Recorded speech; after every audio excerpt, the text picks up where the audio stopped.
Diário de gravação, 13 de julho de 2018. Deixa assim, Millionaire Mind Intensive. Esse foi um treinamento que eu participei no Brasil. Isso aqui são os DVDs do treinamento que eu participei, chamado Millionaire Mind Intensive. Se você não conhece, busca informações a respeito, que isso aqui mudou minha vida financeira. Abriu os horizontes da minha vida. Eu até deixei aqui algumas moedas que eu estava contabilizando. Estou indo para o Brasil, então eu vou tratar de trocá-las. De manhã era para eu ter lido o livro Previsivelmente Irracional. E agora à noite seria o Equipes Ricas e Vencedoras. Porém, como eu não quero seguir um padrão do diário e eu não cumpri pela manhã com a primeira leitura, eu vou fazer ela agora e depois dar continuidade a outra, ok? Porque o meu objetivo é concluir as duas partes até o final, conforme já havíamos combinado. Bom, previsivelmente irracional, 13/7, continuação da leitura. Em um dia que poderia ter sido uma tarde normal de sexta-feira na vida de um israelense de 18 anos, tudo mudou de maneira irreversível em questão de segundos. A explosão de um grande foguete de sinalização de magnésio, tipo usado para iluminar campos de batalha à noite, cobriu 70% do meu corpo com queimaduras de 3º grau. Passei 3 anos seguintes enrolado em embalagens em um hospital e depois aparecendo publicamente só de vez em quando, usando uma roupa apertada sintética e uma máscara parecida com uma versão distorcida do Homem-Aranha, sem a capacidade de participar das mesmas atividades diárias dos amigos e da família. Eu me senti um tanto afastado da sociedade e comecei a observar as atividades que antes faziam parte do meu cotidiano, como se fosse um estrangeiro, como se fosse oriundo de outra cultura, um outro planeta. Comecei a matutar sobre os objetivos dos diversos comportamentos meus e dos outros. Por exemplo, comecei a perguntar por que amava uma garota e não outra. Por que adoraria alpinismo e não gostava de estudar história? Por que costumava me importar tanto com o que pensavam de mim? E principalmente com o que há na vida que nos motive e faz com que nos comportemos do modo como nos comportamos. Ao longo dos anos passados no hospital, após o acidente, vivenciei inúmeros tipos de dor. Tive muito tempo entre tratamentos e cirurgias para refletir. Inicialmente, minha agonia diária se desenrolava quase sempre no banho, um procedimento em que me ensopavam todo com uma solução de desinfetante. Retiravam as bandagens e descascavam as partículas de pele morta. Quando a pele está intacta, os desinfetantes produzem um leve ardor. Em geral, as bandagens se soltam com facilidade, mas quando há pouca pele ou pele nenhuma, como no meu caso, em razão das queimaduras profundas, as bandagens grudam na carne e o desinfetante arde de maneira indescritível. Bem, no início, no setor de queimados, comecei a conversar com as enfermeiras que me davam banho diário para compreender o método delas. As enfermeiras normalmente pegavam a ponta da bandagem, arrancavam o mais depressa possível, o que gerava uma crise de dor relativamente curta. Repetiam esse processo durante mais ou menos 1 hora, até secarem as bandagens, todas elas. Findando esse processo, cobriam-me com unguento e novas embalagens para repetir o processo no dia seguinte. Logo descobri que as enfermeiras seguiam a teoria de que um puxão vigoroso, que provocava dor aguda, era ferível para o paciente. Ao puxar a atadura devagar, o que não produzia uma dor tão aguda, mas uma dor mais longa, portanto, maior no cômputo geral. Elas também tinham concluído que não havia diferença entre os dois métodos possíveis, começar pela parte mais dolorosa do corpo e ir passando para a menos dolorosa, ou começar pela menos dolorosa e avançar até as áreas onde doía mais. Por ter sido alguém que já sofrera dor do método de retirada das bandagens, eu não concordava com as teorias delas, que jamais tinham sido cientificamente testadas. Ademais, as teorias não levavam em conta quanto medo o paciente sentia ao pressentir o tratamento, as dificuldades de lidar com a flutuação da dor com o passar do tempo e a imprevisibilidade de não saber quando a dor vai começar a atenuar, as vantagens de ser consolado pela possibilidade de que a dor se reduzia com o tempo. Na minha situação indefesa, eu tinha pouca influência sobre o modo como me tratavam. Assim que pude passar um período prolongado fora do hospital, eu ainda voltaria para tratamentos e operações ocasionais durante os 5 anos seguintes. Comecei a estudar na Tel Aviv University. Durante o primeiro semestre, cursei uma disciplina que alterou profundamente meu ponto de vista no tocante às pesquisas e, em grande parte, decidiu meu futuro. Foi um curso de fisiologia do cérebro, lecionado pelo professor Hanan Frank. Além do material fascinante que o professor apresentava a respeito do funcionamento do cérebro, o que mais impressionou neste professor foi sua postura no tocante às dúvidas e teorias alternativas. Muitas vezes, quando eu levantava a mão na aula, passava pela sala dele para sugerir uma interpretação diferente de alguns dos resultados apresentados, ele respondia que minha teoria era de fato uma possibilidade, um tanto improvável, não obstante, era uma possibilidade. Então, me desafiava a apresentar um teste empírico para distingui-la da teoria convencional.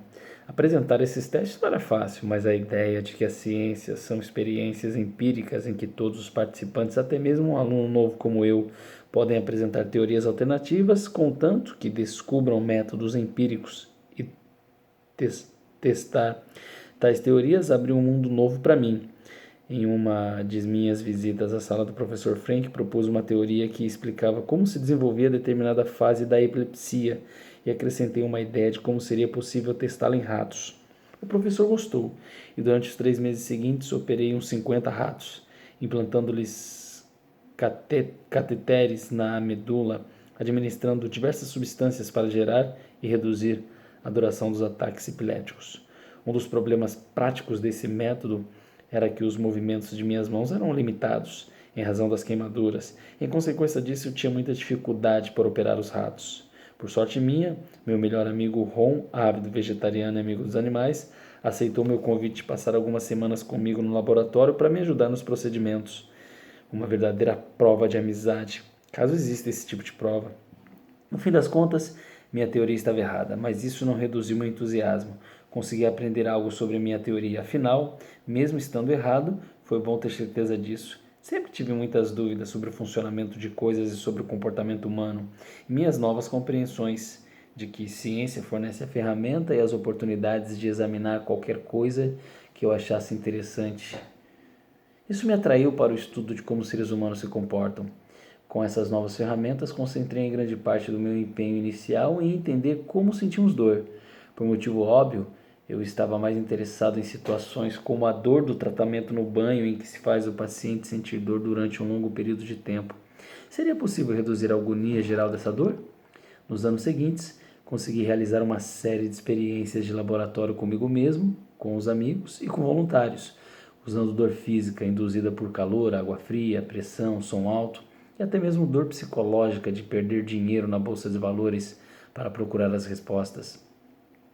Quando terminei, percebi que as enfermeiras do setor de queimados eram pessoas boas e generosas. Bem, havia algumas exceções. Com muita experiência, me ensopam, me renovem as ataduras, mas mesmo assim, ainda não conhecia a teoria certa com relação ao que minimizaria a dor dos pacientes. Como poderiam estar tão erradas? Eu me perguntava, levando-se em conta a vasta experiência. Já que conhecia essas enfermeiras pessoalmente, eu sabia que o comportamento delas não se devia a maldade, burrice nem negligência. Pelo contrário, era bem provável que fossem vítimas do viés inerente à percepção que tinham da dor dos pacientes. Viés que obviamente não se alteraria nem com tanta experiência. Por esses motivos eu estava empolgadíssimo quando certa manhã voltei ao setor de queimados e apresentei os meus resultados na esperança de alterar os métodos de remoção de bandagens para outros pacientes.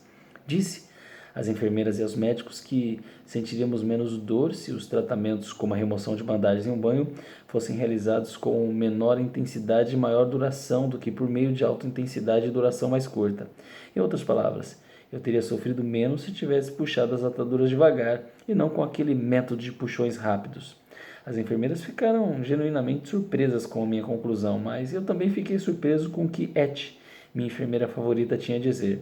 Ela admitiu que lhes faltara entendimento e de que deviam mudar o método, mas também assinalou que a discussão da dor infligida no tratamento do banho também devia levar em conta a dor psicológica sofrida pelas enfermeiras quando os pacientes gritavam em agonia.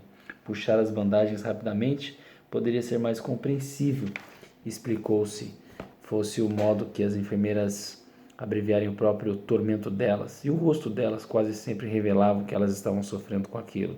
No fim, contudo, todos concordamos que era preciso modificar o método, e de fato, algumas das enfermeiras seguiram as recomendações. Minhas recomendações nunca geraram grande alteração, pelo que sei, no processo de remoção das bandagens, mas o episódio causou especial impressão em mim. Se as enfermeiras com tanta experiência não compreendiam o que constituía a realidade do paciente, por quem se importavam tanto, talvez outras pessoas também não compreendam as consequências do próprio comportamento e por isso tomem decisões erradas com tanta frequência. Resolvi ampliar a abrangência da pesquisa da dor para o exame de casos em que os indivíduos cometem os mesmos erros repetidas vezes, sem conseguirem aprender muito com a própria experiência. Essa jornada aos muitos modos de sermos irracionais, então, é o tema deste livro.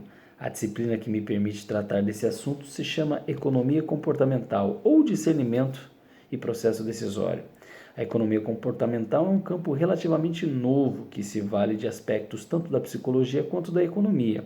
Levou-me a estudar tudo de nossa relutância em poupar para a aposentadoria, a nossa incapacidade de pensar com clareza durante a excitação sexual. Não foi só o comportamento que tentei entender, mas também o processo decisório que fundamentam esses comportamentos. Seu, meu e de todo mundo. Antes de prosseguir, tentarei explicar rapidamente o que trata a economia comportamental em que difere da economia clássica. Começarei com um trecho de Shakespeare. Que obra-prima é o homem, como é nobre pela razão, como é infinito em faculdade. Em forma e movimentos, como é expressivo e maravilhoso. Nas ações, como se parece com um anjo. Na inteligência, como se parece com Deus. A maravilha do mundo, protótipo dos animais. Do ato 2, cena 2 de Hamlet. A noção predominante da natureza humana, compartilhada por quase todos os economistas, estrategistas e gente comum, é que está expressa nesse trecho. Naturalmente é uma noção bastante correta. Nossa mente e nosso corpo são capazes de atos fantásticos. Vemos uma bola atirada à distância, calculamos instantaneamente a trajetória e o impacto e movimentamos o corpo e as mãos para agarrá-la. Aprendemos novas línguas com facilidade, em especial na infância. Dominamos xadrez, reconhecemos milhares de rostos sem confundi-los, produzimos músicas, literatura, tecnologia e arte. A lista é interminável. Shakespeare não está sozinho na admiração pela mente humana. De fato, todos nós vemos mais ou menos da mesma maneira como na descrição de Shakespeare, embora reconheçamos que nossos vizinhos, cônjuges e chefes nem sempre vivam segundo esse padrão. Dentro do domínio das ciências, essas hipóteses acerca de nossa capacidade de raciocínio perfeito acabaram penetrando na economia. Economia é essa ideia fundamental chamada racionalidade. É o alicerce das teorias econômicas, das previsões e das recomendações.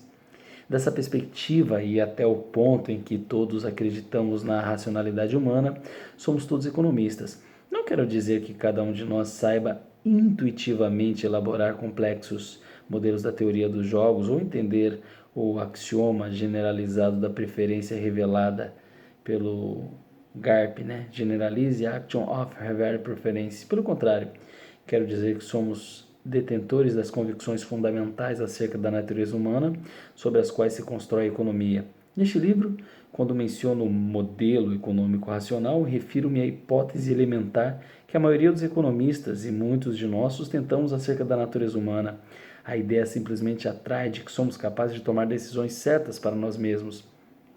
Embora seja claramente justificada a sensação de admiração diante da capacidade dos seres humanos, há uma grande diferença entre uma profunda sensação de admiração e a hipótese de que nossa capacidade de raciocínio seja perfeita. De fato, este livro trata da irracionalidade humana, de nossa distância da perfeição. Creio que reconhecer em que ponto nos afastamos do ideal é parte importante da missão de nos compreendermos verdadeiramente e que promete muitas vantagens práticas. Entender a irracionalidade é importante para a nossa atividade e decisões cotidianas e para entender como planejamos nosso ambiente e as opções que este nos apresenta. Minha observação complementar é de que não somos só irracionais, mas previsivelmente irracionais, que nossa irracionalidade ocorre da mesma maneira repetidamente, seja quando agimos como consumidores, empresários ou estrategistas. Entender como somos previsivelmente irracionais é o ponto de partida para aperfeiçoar nossas decisões e modificar para melhor nosso modo de vida. Isso me leva ao verdadeiro atrito entre a economia convencional e a economia comportamental. Na economia convencional, a hipótese de que somos todos racionais implica que na vida cotidiana calculamos o valor de todas as opções e encaramos, e então seguimos o melhor curso da ação possível. E se cometemos um erro e fizermos algo irracional? Nisso, a economia tradicional também tem a resposta. As forças do mercado se precipitarão sobre nós e rapidamente nos levarão a voltar ao caminho da retidão e da racionalidade. Com base nessas hipóteses, de fato, gerações de economistas, desde Adam Smith, conseguiram elaborar conclusões abrangentes, sobretudo, da tributação, passando pelas políticas da saúde pública, aos preços de bens e serviços. Como veremos no livro, porém, somos muito menos racionais do que a teoria econômica da classe presume. Ademais, esses nossos comportamentos irracionais não são aleatórios nem distintos de sentido. São sistemáticos, já que os repetimos incessantemente previsíveis. Assim, não seríamos sensato modificar a economia clássica e afastá-la da ingênua psicologia, que quase nunca passa nos testes da razão, da introspecção. E o que é mais importante, na minuciosa análise empírica. É exatamente isso que tenta realizar o campo emergente da economia comportamental. Este livro, na função de pequena parte deste empreendimento. Como veremos nas páginas a seguir, cada um dos capítulos deste livro se baseia em experiências realizadas no decorrer dos anos com alguns colegas maravilhosos. Inclui a biografia resumida dos meus fantásticos colaboradores. Por que experiência? A vida é complexa, com uma multiplicidade de forças que exercem influências simultâneas sobre nós. E essa complexidade dificulta um cálculo exato de como essas forças geram nosso comportamento. Para os cientistas sociais, as experiências são iguais a microscópios ou lâmpadas estroboscópicas.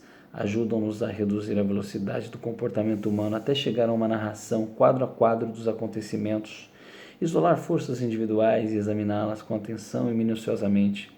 Permite-nos testar de maneira direta, sem ambiguidade, o que nos faz palpitar. Quero salientar um ponto importante com relação às experiências. Se as lições aprendidas com as experiências se limitassem ao seu ambiente exato, seu valor também seria limitado. Em vez disso, gostaria que você interpretasse experiências como ilustrações de um princípio geral que nos permite discernir como pensamos e como tomamos decisões, não só no contexto de determinada experiência, mas por extrapolação em minutos contextos da vida.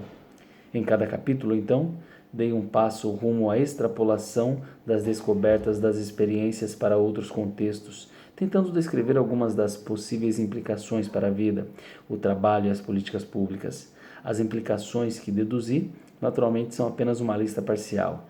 Para obter valor real nisso, bem como nas ciências sociais em geral, é importante que o leitor passe algum tempo pensando em como os princípios do comportamento humano identificados nas experiências se aplicam à sua vida. Minha sugestão é fazer uma pausa ao fim de cada capítulo e pensar se o princípio revelado na experiência pode tornar a vida melhor ou pior. E o que é mais importante, o que poderia ser feito de outra maneira, agora com nova compreensão da natureza humana. É nisso que está a verdadeira aventura. Agora, vamos à jornada. Mas não hoje, amanhã. Começaremos no dia 14 com a verdade sobre a relatividade. Vou encerrando esse diário por aqui, mas eu volto no próximo vídeo, que é agora mesmo, com a leitura de equipes ricas e vencedoras. O caminho se faz ao caminhar, eu te encontro já já.